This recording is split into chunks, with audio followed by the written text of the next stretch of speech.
പ്രിയപ്പെട്ടവരെ നമസ്കാരം. തെക്കുറിശി മഹാദേവ ക്ഷേത്രം ഭക്തിയുടെയും ചരിത്രത്തിൻ്റെയും സംഗമഭൂമി. കന്യാകുമാരി ജില്ലയിലെ പ്രശസ്തമായ 12 ശിവാലയങ്ങളിൽ രണ്ടാമത്തേതാണ് തെക്കുറിശി മഹാദേവ ക്ഷേത്രം.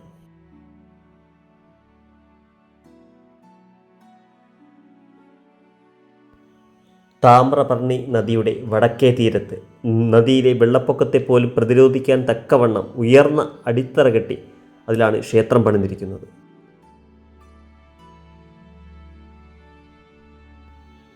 നദിയിൽ നിന്ന് നേരിട്ട് ക്ഷേത്രത്തിലേക്ക് പ്രവേശിക്കാൻ തക്കവണ്ണമുള്ള പടവുകളും പ്രകൃതിയോട് ഇണങ്ങി നിൽക്കുന്ന ഈ നിർമ്മാണ രീതി ഭക്തർക്ക് ശാന്തമായ ഒരു അന്തരീക്ഷം സമ്മാനിക്കുന്നു. മാർത്താണ്ഡത്തിനടുത്തുള്ള കുഴിത്തുറയിൽ നിന്ന് ഏകദേശം 4 കിലോമീറ്റർ മാറി ശാന്തസുന്ദരമായ ഗ്രാമീണ അന്തരീക്ഷത്തിലാണ് ക്ഷേത്രം സ്ഥിതി ചെയ്യുന്നത്.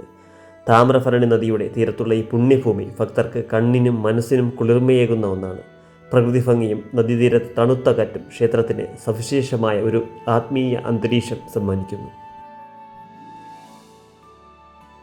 കിഴക്കോട്ട് ദർശനമായിട്ടാണ് ഇവിടുത്തെ പ്രധാന പ്രതിഷ്ഠയായ ശ്രീ മഹാദേവൻ വാഴുന്നത്.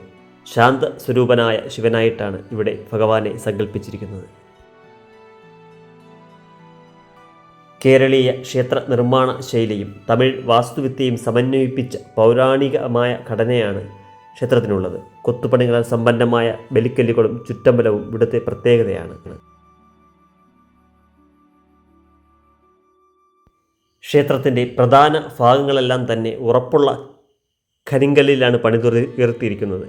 ശ്രീകോവിലിൻ്റെ ചുവരുകളും അതിന് ചുറ്റുമുള്ള തറയും പഴയകാലത്തെ തനിമയാർന്ന കല്ല് കൊത്തുപണികളാൽ സമ്പന്നമാണ്. കാലപ്പഴക്കം തോന്നിക്കുമെങ്കിലും ദൃഢമായ ഈ കരിങ്കൽ ഘടന ക്ഷേത്രത്തിന് പുരാതന പ്രൗഢി നൽകുന്നു. മഹാശിവരാത്രി നാളിൽ കന്യാകുമാരി ജില്ലയിൽ നടക്കുന്ന അതിപ്രസിദ്ധമായ ചടങ്ങാണ് ശിവാലയ ഓട്ടം. ഭക്തർ ഗോവിന്ദ ഗോപാല നാമങ്ങൾ ജപിച്ചുകൊണ്ട് 110 കിലോമീറ്ററോളം ദൂരമുള്ള 12 ശിവക്ഷേത്രങ്ങളിലേക്ക് നടക്കുന്ന കാൽനട യാത്രയാണിത്.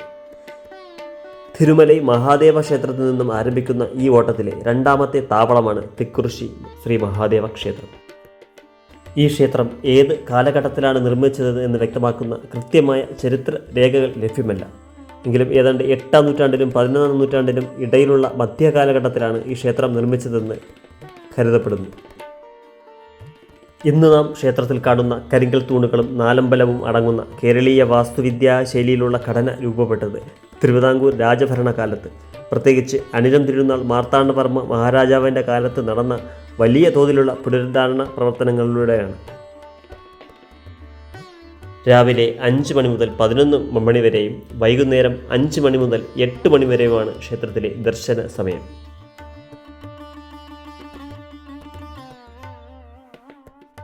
പ്രിയപ്പെട്ടവരെ, പുതിയൊരു വീഡിയോയിൽ നമുക്ക് വീണ്ടും കാണാം. എല്ലാവർക്കും നന്ദി, നമസ്കാരം.